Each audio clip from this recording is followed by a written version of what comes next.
warahmatullahi wabarakatuh. Alhamdulillahirabbil alamin. Wassalatu wassalamu ala asyrofil anbiya'i wal mursalin sayyidina Muhammadin nabiyyi ummi wa ala alihi washabihi ajmain amma ba'du. Perkenalkan, nama saya Regina dan pada hari ini saya akan menceritakan sebuah kisah tentang Uwais Al-Qarni. Uwais Al-Qarni. Uwais adalah seorang pemuda yang tinggal di negeri Yaman pada zaman Rasulullah SAW. Uwais ini adalah seorang pengembala domba yang biasa mengembala domba milik tetangganya agar bisa menghidupi kebutuhan dirinya dan ibunya. Dan Uwais ini adalah seorang yang pekerja keras dan taat kepada agama. Dan dia adalah seorang anak yang sangat patuh pada ibunya. Ibunya ini sudah tua, lumpuh, dan buta. Dan dia juga mengidap sebuah penyakit kulit yang bernama penyakit sopak, di mana di seluruh tubuhnya ada bercak-bercak putih yang sudah ia idap sejak lahir.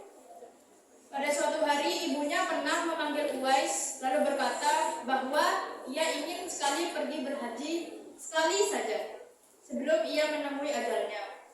Mungkin pada saat itu Uwais yang sedang tidak memiliki uang yang banyak, sedang bingung bagaimana caranya ia bisa melakukan apa yang diinginkan oleh ibunya. Tapi ia tetap mengatakan bahwa ia akan berusaha semaksimal mungkin untuk bisa mengantarkan ibunya ke Mekah.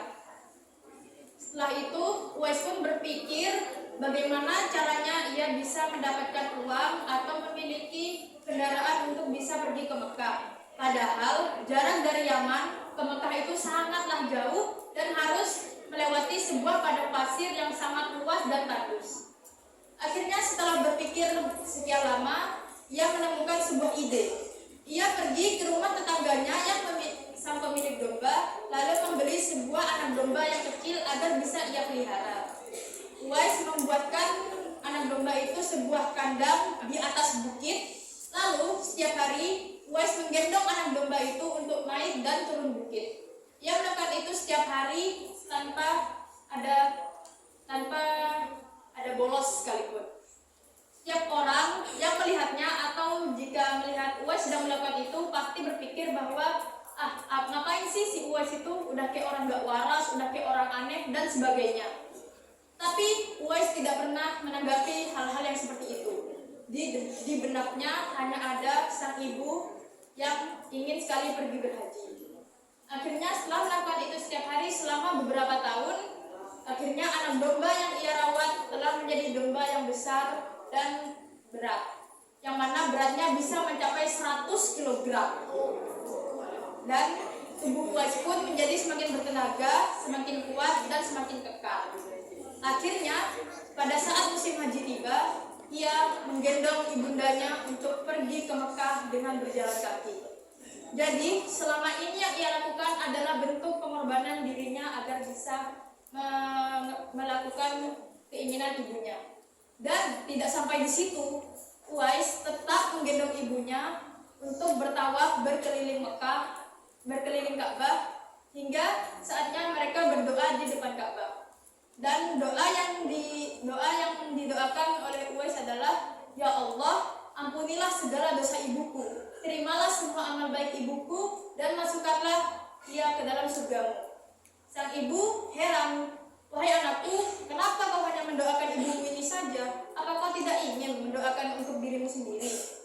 Uwais menjawab pertanyaan itu, "Wahai ibuku, jika aku mendoakanmu agar engkau bisa masuk ke dalam surga, maka untuk diriku berikanlah ridhomu agar aku bisa masuk ke dalam surga dan bersama denganmu selamanya."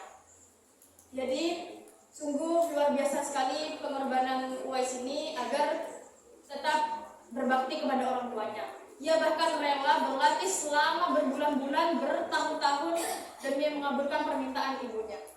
Jadi hal yang bisa kita ambil dari cerita itu adalah kita harus berusaha semaksimal mungkin agar bisa melakukan apa yang orang tua kita minta.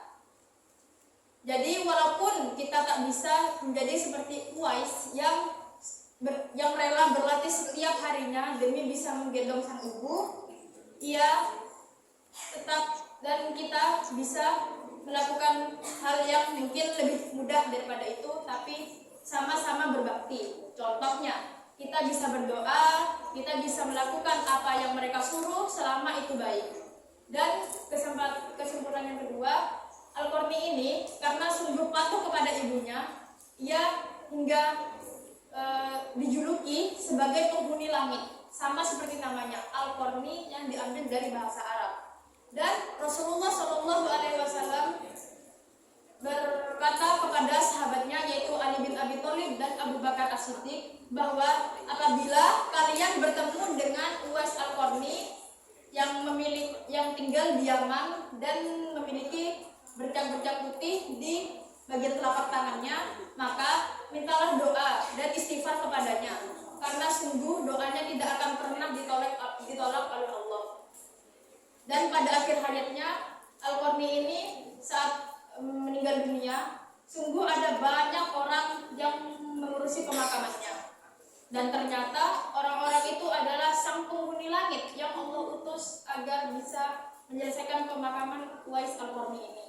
Jadi kesimpulan yang kedua adalah tidak apa-apa jika kita tidak dikenal banyak orang di dunia, tapi berbanggalah kita jika kita dikenal oleh seluruh penduduk langit. Jadi mungkin segitu saja yang bisa saya sampaikan. Mohon maaf jika ada kekurangan atau kata-kata yang menyinggung. Wabillahi taufiq wal hidayah. Wassalamualaikum warahmatullahi wabarakatuh.